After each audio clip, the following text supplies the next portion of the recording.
When my husband and I decided to get divorced, it was a difficult choice. We'd been married for 26 years. We had much in common besides our daughter, but our lives had moved in opposite directions.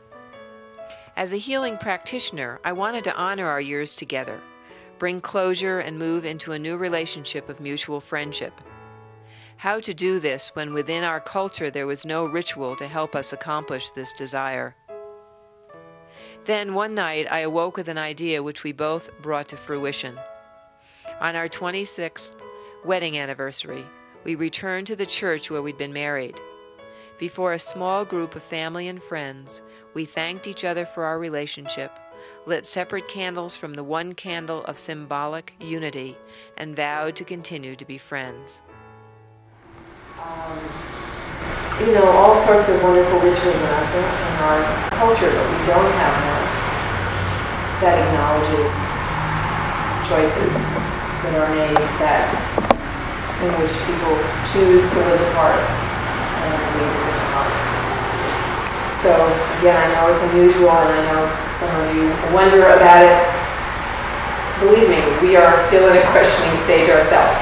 But we feel like we've come to this juncture with certainty of love, and that's all we can say.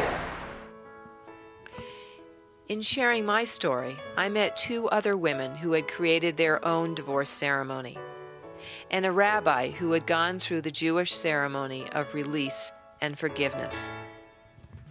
Well, I don't know if I remember exactly what inspired me.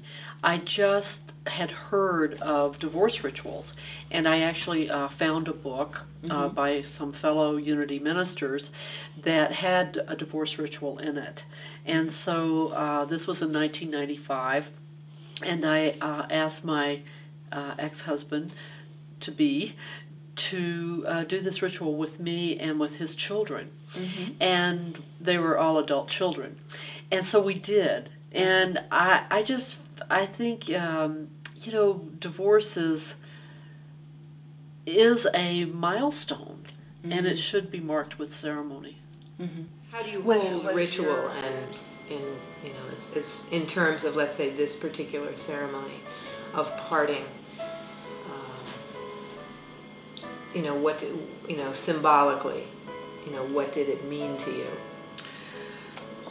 Well, I think it really helped us to put into words in a sacred space what our process of transformation was, of transforming the relationship from being intimate partners to being whatever else it may come to.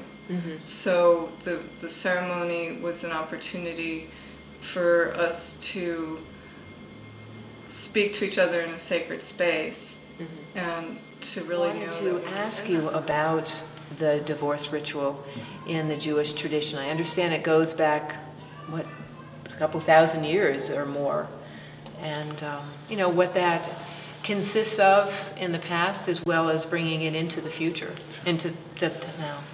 Divorce in Judaism goes back to the Torah, to the 5 books of Moses, so 3,000 years ago perhaps.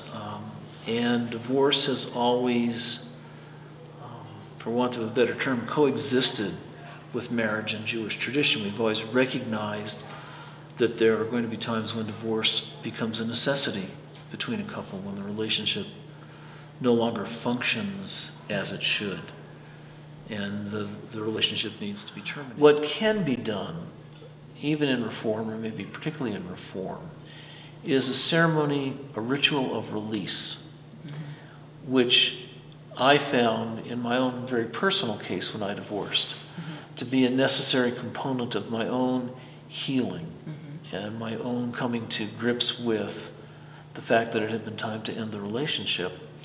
It was a ceremony of release and forgiveness. And the power of this self-created ritual freed us both. In asking others and God to bear witness to this difficult passage, we were able to let go of each other in unhealthy ways and step into a new, supportive way of being. It also freed us to eventually begin healthy relationships with new partners.